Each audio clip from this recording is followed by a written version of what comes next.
Ernst Försteman est la preuve vivante qu'il n'est pas nécessaire de porter un casque colonial et de tenir une machette pour faire de grandes découvertes. Försteman l'a fait dans un bureau poussiéreux de la bibliothèque. Il a voyagé dans sa tête. Il a réussi à pénétrer l'esprit des Mayas. Je trouve ça fascinant. Un jour, il remarque le petit livre maya rangé depuis plus d'un siècle dans les rayons de la bibliothèque. Le Codex de Dresde. Försteman a décrypté tout le système calendaire des Mayas à partir du Codex de Dresde. Le Codex était rangé dans le tiroir de son bureau. C'est fabuleux de disposer d'une telle source, l'une des plus importantes de la préhistoire du Nouveau Monde, de la poser devant soi et de travailler dessus.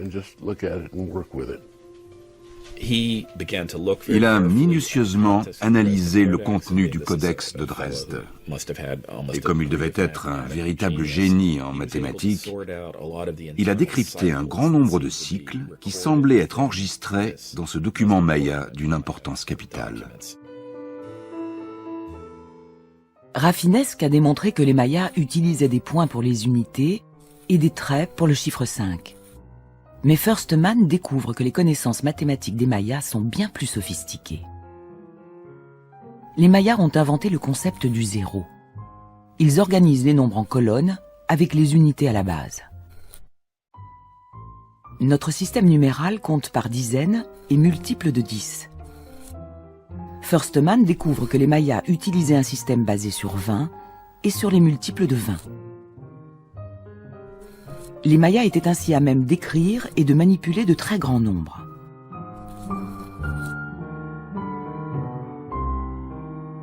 Une fois qu'il a saisi leur système, Försteman décrypte l'astronomie maya. Il démontre qu'une partie du Codex de Dresde est une table de prévision d'éclipses qui s'étend sur 32 ans, avec seulement 7 minutes d'erreur sur cette période. Dans une autre section, il identifie une table qui reprend le cycle de la planète Vénus, avec seulement 2 heures d'erreur sur 400 ans. Quand ils devaient faire la guerre, les Mayas guettaient l'apparition propice de Vénus en tant qu'étoile du matin.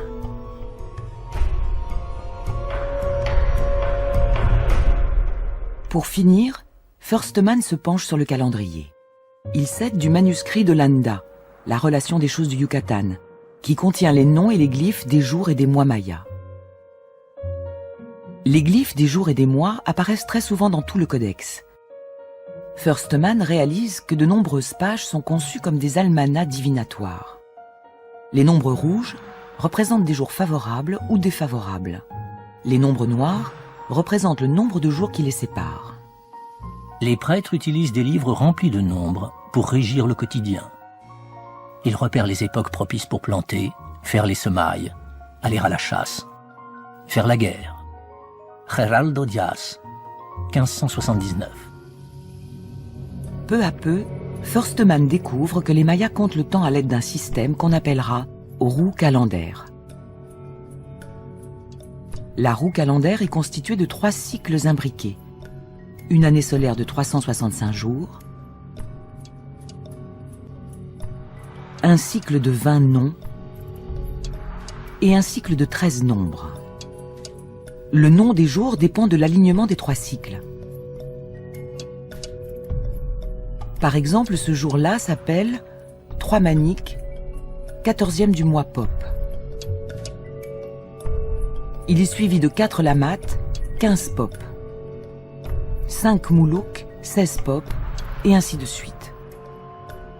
Il faut 52 ans avant que les 3 cycles retrouvent un même alignement. Ensuite, les jours se répètent. Comme les jours de la semaine de notre calendrier, les cycles de la roue calendaire se répètent sans cesse. Ils ne sont pas reliés à une période précise de l'histoire. Le plus grand triomphe de Försteman, c'est de réaliser que certains nombres très élevés apparaissant dans le cycle de Vénus du Codex de Dresde sont en fait des retours dans le temps. Il relie les données de Vénus à un point de départ historique situé des milliers d'années plus tôt. C'est le jour 4 à Au, 8 Kumku de la roue calendaire. En observant les photos prises par Maudsley, Firstman sait que cette date très ancienne est une référence dans tout le monde maya, depuis Palenque, dans le nord du Chiapas, jusqu'à Quirigua, dans le sud du Guatemala. Firstman en conclut que pour les Mayas, cette date représente celle de la création de l'univers. Alors que le calendrier occidental commence l'année de la naissance de Jésus-Christ, l'histoire des Mayas débute le jour de la création du monde. Ce système de datation est baptisé compte long.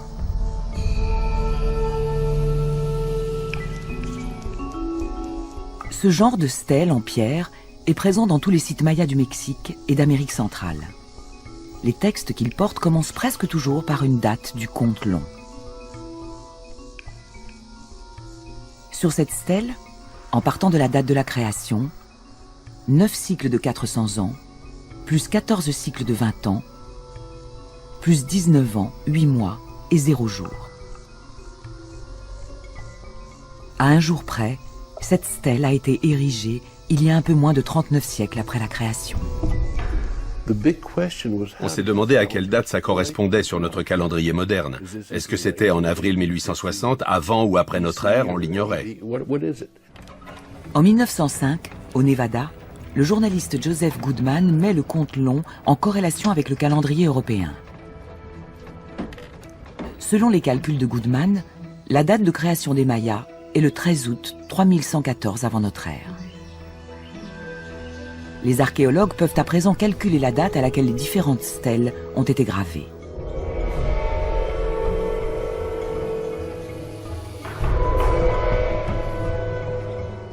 Au début du XXe siècle, les spécialistes ont identifié 3 thèmes récurrents dans les glyphes mayas: le calendrier, l'astronomie et les dieux. C'est en se basant sur ces thèmes qu'ils vont façonner leur image de la société des anciens mayas.